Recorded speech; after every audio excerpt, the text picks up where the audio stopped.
Meno accessi in pronto soccorso, diminuzione dei posti occupati nelle terapie intensive, ma non si abbassa la guardia. Continua l'impegno degli operatori sanitari dell'azienda ospedaliera di Padova, dove si sta lavorando per usare il plasma di pazienti guariti dal Covid-19, che ha un'elevata quantità di anticorpi per combattere il virus sui malati in forma più severa.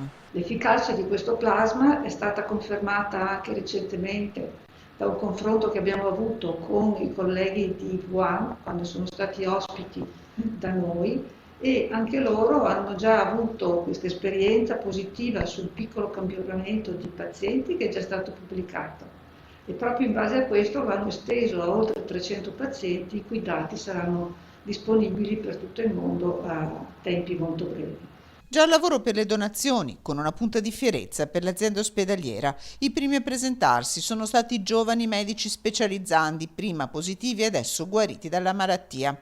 Una settimana ancora di raccolta del plasma, la prossima poi si dovrebbe partire.